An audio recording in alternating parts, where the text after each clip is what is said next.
Hello po mga kababayan, si Dante Maravillas. So pag-usapan natin si Gutesa kasi pati po si Ping Lacson, si Senator Ping Lacson, nagpaabot na rin po ng reaksyon sa naging pagbaliktad, pag-recant mga kababayan ng testimony ng affidavit ni Orly Gutesa. After mga kababayan na sabi nito sa unang testimony sa Senado na nag-deliver siya ng mga maleta ng pera na tinawag niyang basura kay dating Speaker Martin Romualdez. Ngayon, sabi ni Senator Ping Lacson, hindi niya ako nagtataka kung bakit bumaliktad itong si Gutesa. Sabi ni Ping Lacson, on recantation by ex-Marine Orly Gutesa, since on record naman sa hearing ng Blue Ribbon Committee na coach sa witness ni Senator Marcoleta si Gutesa at nakalive pa nga, hindi na surprising na babaliktad siya balang araw. Yan po yung rason kung bakit hindi po pinapatulan ni Ping Lacson. Alam niyang kasinungalingan yung unang statement ni Gutesa kasi nga po kino-coach ni Marcoleta.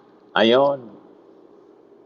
Kaya pala mas familiar si Marcoleta sa naging affidavit na pinirmahan ni Gutesa kasi sila talaga yung naghanda ng affidavit. Gawa-gawa lang para idiin si Martin Romualdez. Talagang pinag-iinitan nila si Martin Romualdez. Ngayon, nag-react na rin po si Erwin Tulfo, yung bagong chairman ng Senate Committee, Senate Blue Ribbon Committee. Sabi ni Erwin Tulfo mga kababayan, bahala na niya yung ombudsman to determine if Gutesa committed perjury. Tulfo, who chairs the Senate Blue Ribbon Committee, said the panel anya welcomed Gutesa's decision to retract his previous statements, which he described as false and damaging to several people who were allegedly implicated in his testimony. Ako'y nagpapasalamat naman na masmasan sila at nagsabi sila ng totoo. Pero sabi ni Erwin Tulfo, bahala niya yung ombudsman na mag-determine whether Gutesa committed perjury, particularly since the anti-graft body is already handling the broader investigation into alleged irregularities in flood control projects. So sabi po ni Erwin Tulfo, having the Blue Ribbon Committee conduct its own investigation into Gutesa's recantation would only delay the proceedings because any findings would eventually have to be referred to the ombudsman for prosecution. It's a waste of time, sabi po ni Tulfo, noting that the Senate committee had already turned over documents concerning the flood control controversy to the ombudsman. Kahit nga po si Ping Lacson, hindi na interesado na magpaimbestiga pa sa flood control iskandal. Pati nga po yung sa Taguig na kinasangkutan mga kababayan ni Alan Peter Cayetano, pati ng kapatid niyang si Pia, na sabi sangkot sa insertions amounting to 11 billion, 6 billion plus. Mga kababayan, yung kay Alan Peter Cayetano, 4 billion plus yung kay Pia. Ngayon, aya na niya yung ombudsman kasi baka maging rason pa para ma-divert yung attention, madidistract yung publiko. Na yun ang gustong-gusto mga kababayan ng kampo ng mga Duterte, madistract mula doon sa impeachment trial na kinakaharap ni Sara. So hindi ayaan po ng ating mga senador na matitino mga kababayan na madistract yung publiko sa kung ano-anong investigation. Anyway, kung nagsasagawa po ng investigation kasi yung Senado, lagi naman pong in aid of legislation.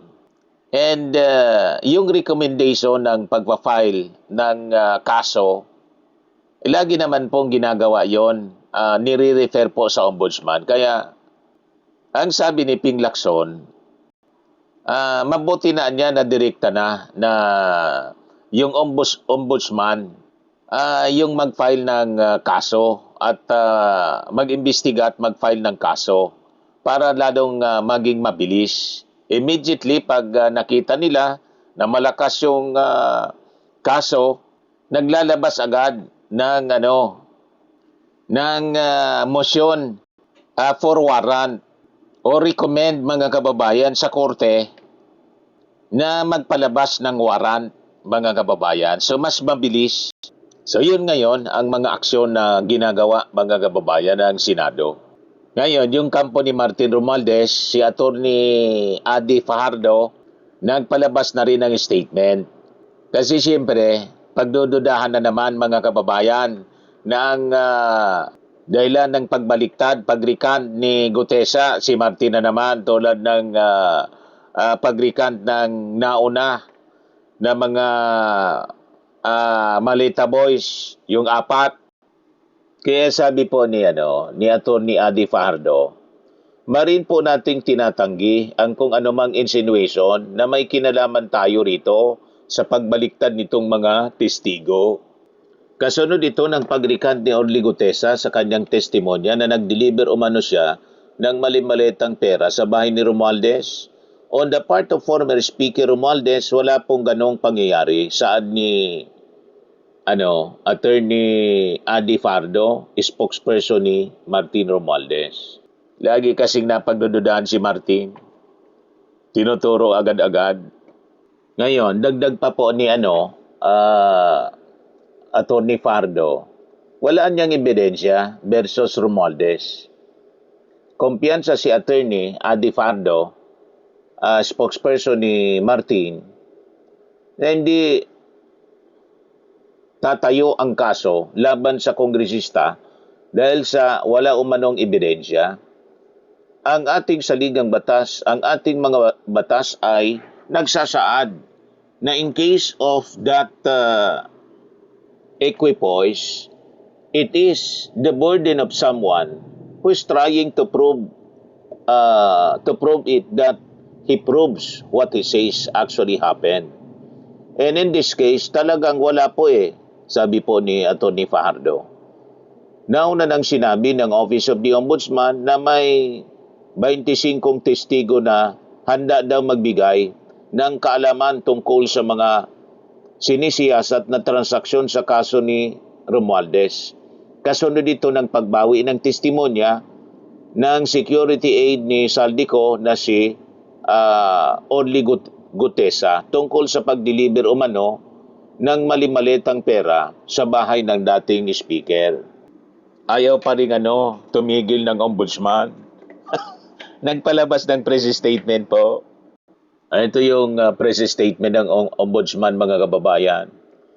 Sabi ng ombudsman, hindi bago ang recantation sa mga high profile case. Classic pressure tactic ito.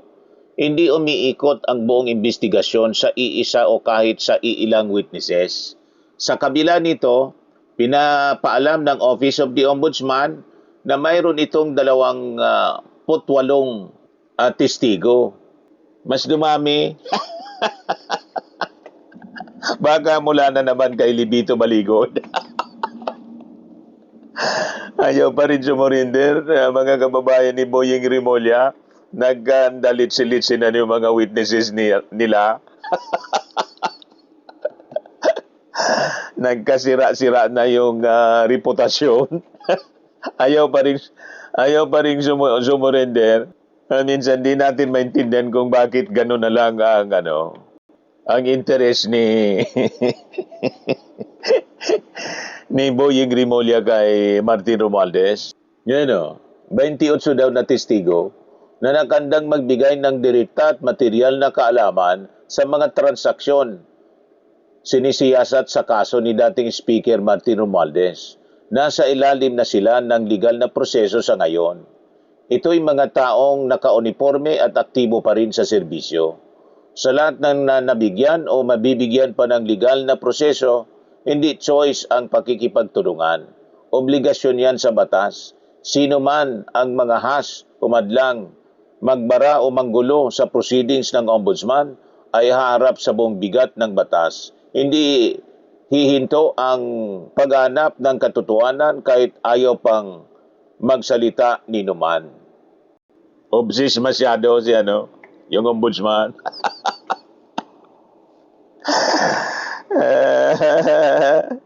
O ngayon, ito yung latest ng aksyon ng kampo ni Martin Romualdez. Romualdez to submit affidavits of 25 former Saldico aides. Magpa-file daw ng supplemental counter affidavit with the Office of the Ombudsman. Kanina yata na pumunta na doon sa Office of the Ombudsman yung abogado ni Martin Romualdez. Ito siya, oh.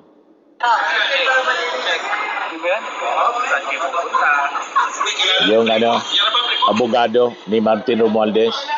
Sabi ni Attorney Adi Fajardo, the submission would also include the reported decantation of Orly Gutesa, a former soldier and security aide ni Saldico.